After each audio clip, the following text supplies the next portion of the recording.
The digital clock glows an ominous neon green in the dead of night, 3:14 a.m. The heavy silence of the bedroom is suddenly shattered by the aggressive, frantic buzzing of Sarah's smartphone on the wooden nightstand. Her heart rate spikes as she fumbles in the dark, sliding the screen to answer. Instantly, a wave of absolute horror washes over her. The voice on the line is unmistakable. It is her husband, Mark. But he is weeping, hyperventilating, crying out in sheer terror. He gasps for air, desperately whispering that he has made a fatal mistake.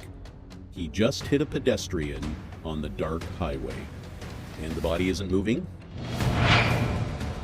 Through the static of the terrifying phone call, Mark's cloned voice cuts through like a razor blade, dropping a bombshell. He claims a mysterious eyewitness is standing right next to him, filming the entire bloody scene with a camera. The stranger is demanding an immediate digital transfer of $50,000 to an untraceable offshore account, or they will send the incriminating video directly to the state police.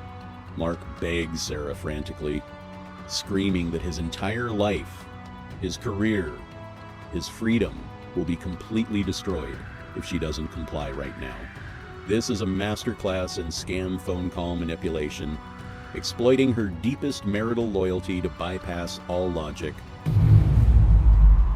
Standing in the icy chill of the hallway, Sarah feels a cold dread wrap around her spine. She slowly raises her eyes toward the end of the long corridor, where the door to Mark's private home studio stands slightly ajar. Through the narrow crack, a sharp, eerie beam of cold blue LED light slices through the absolute darkness, painting a ghostly stripe across the wooden floor. The surreal glow flickers rhythmically, casting distorted shadows that dance like phantoms against the walls. Every instinct in her body tells her something is deeply wrong, yet she finds herself drawn toward that silent, glowing room, her breath hitching in her throat as she steps into this psychological thriller story come to life. As Sarah pushes the door open further, the reality inside the room completely shatters her mind. There is no blood, no highway, no car crash. Instead, she sees her husband, Mark, sitting comfortably in his high-back gaming chair.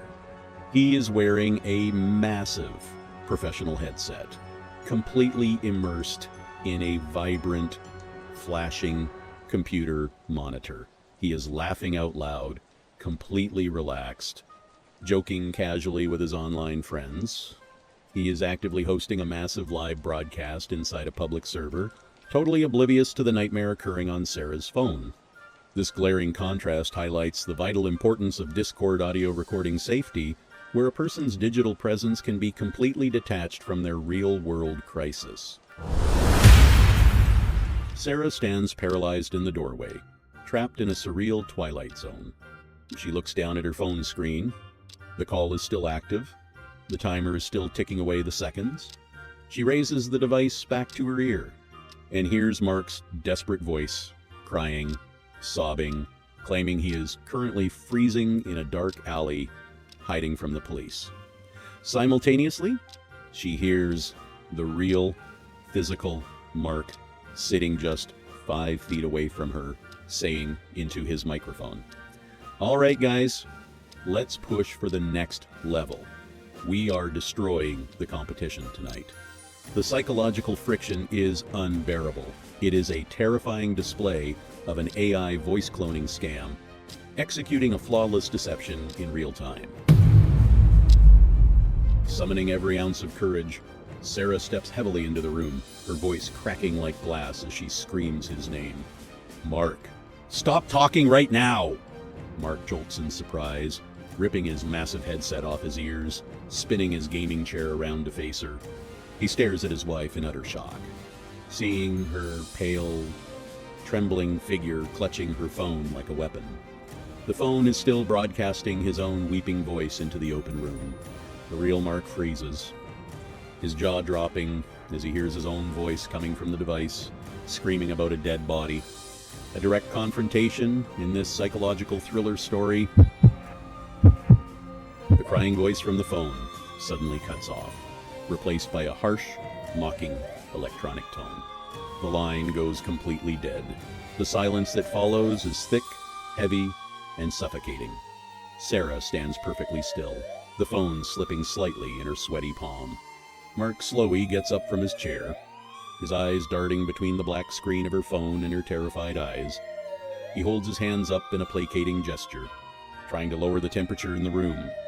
This intense scam phone call manipulation has completely disrupted their sense of security, turning their peaceful home into an arena of psychological warfare where words cannot be trusted.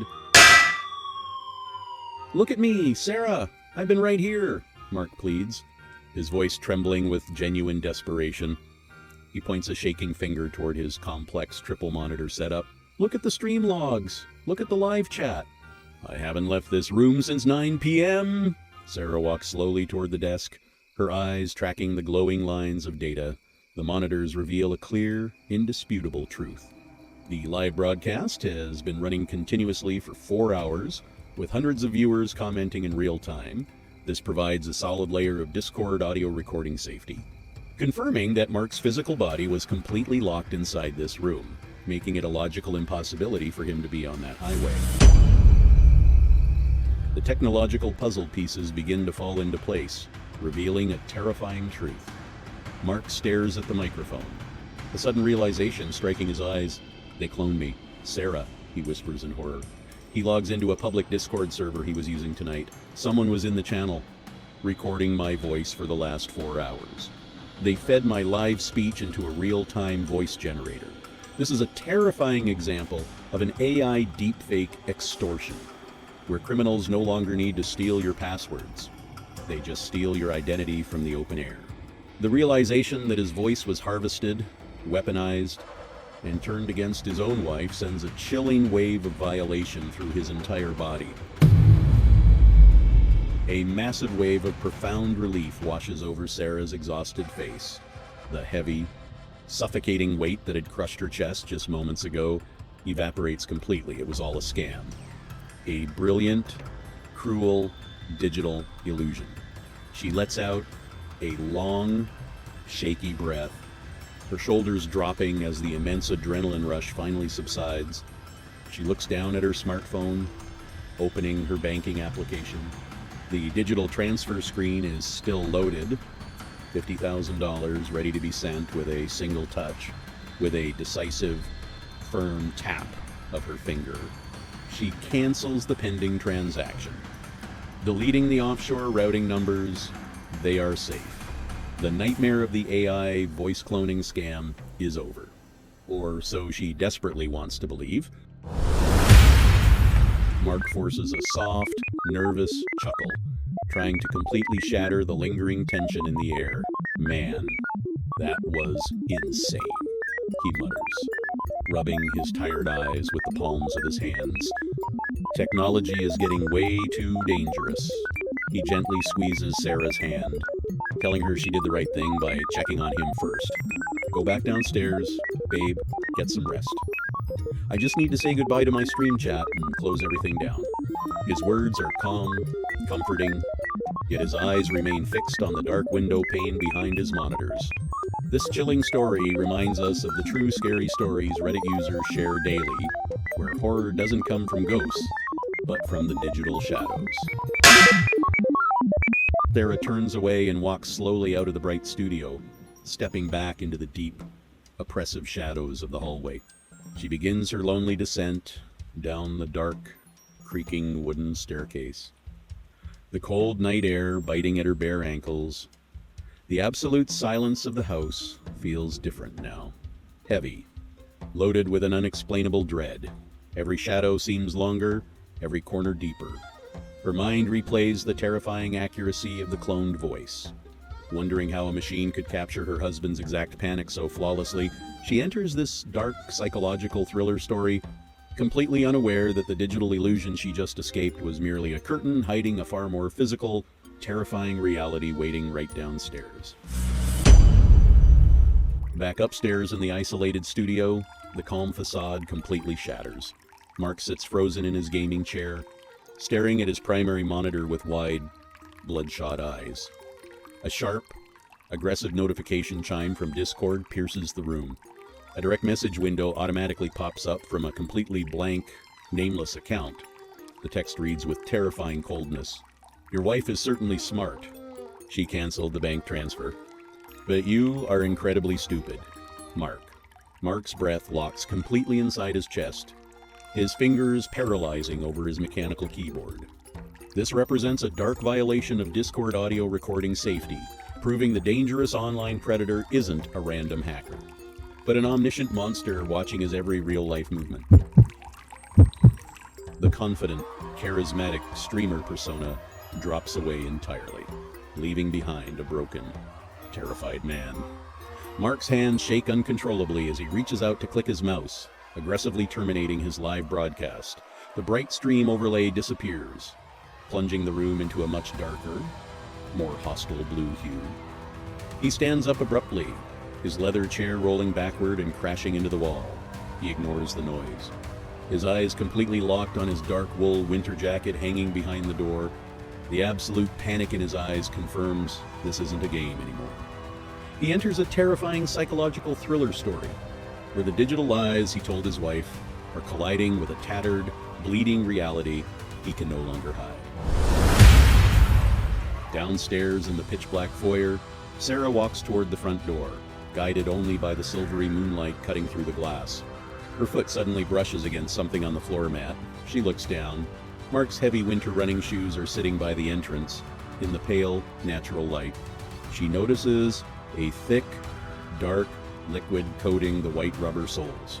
She kneels slowly, her fingers trembling as she reaches out to touch the mysterious stain. It is viscous, sticky, and deep crimson. This is a scene straight from the true scary stories Reddit communities obsess over, where a mundane domestic detail transforms into an undeniable calling card of a gruesome, horrific crime hidden inside the house. Before Sarah can even process the blood on her hand, her smartphone aggressively vibrates again. It is a new text message from an unknown number. Her eyes scan the glowing text. He actually did it. Sarah, the internet alibi was a lie. Look inside the garage car right now. Her heart drops into an abyss of terror. This is the weaponization of an AI deepfake extortion, turning a simple digital prank into a multi-layered trap. She stands up on shaking legs, leaving the bloody shoes behind, her mind racing as she realizes the terrifying truth: the call wasn't a fake scenario. The crime was 100% real. Pushing the heavy door open, Sarah steps into the freezing, cavernous garage. The air smells strongly of gasoline and cold metal. She turns on her phone flashlight, a sharp beam of white light cutting through the absolute darkness. She walks toward the front of Mark's massive SUV. The flashlight beam sweeps across the front bumper, and she gasps, dropping to her knees. The grille is violently smashed inward, the metal crumpled like paper. Smeared across the shattered plastic are thick streaks of fresh blood and torn fragments of dark clothing material.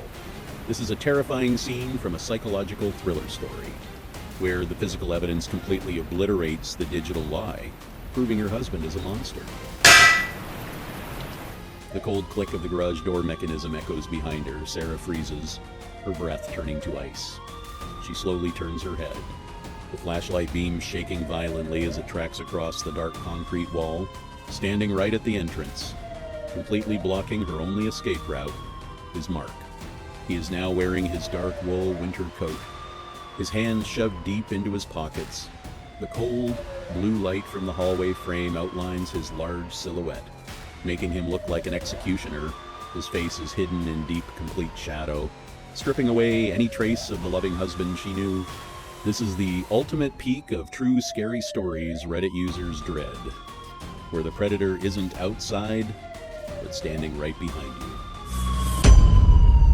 I ran out to get coffee an hour ago, Mark's real voice whispers, cold, devoid of any digital warmth. The accident. It was real. Sarah.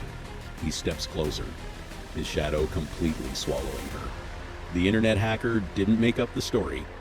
He was an eyewitness at the scene. He recorded everything with a dashcam.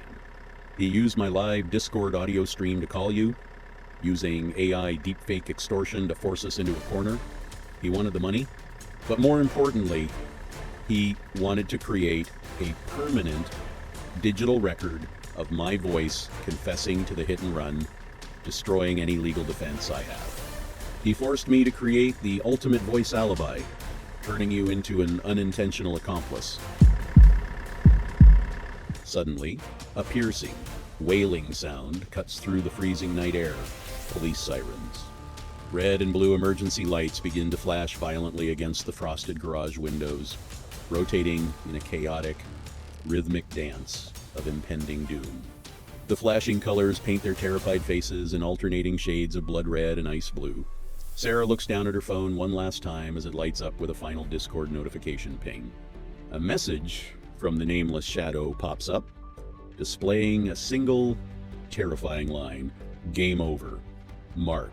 I just sent the audio file to the officers outside. The trap is fully executed. An absolute masterpiece of an AI voice cloning scam, where the digital illusion and the bloody reality fuse together to seal their ultimate destruction.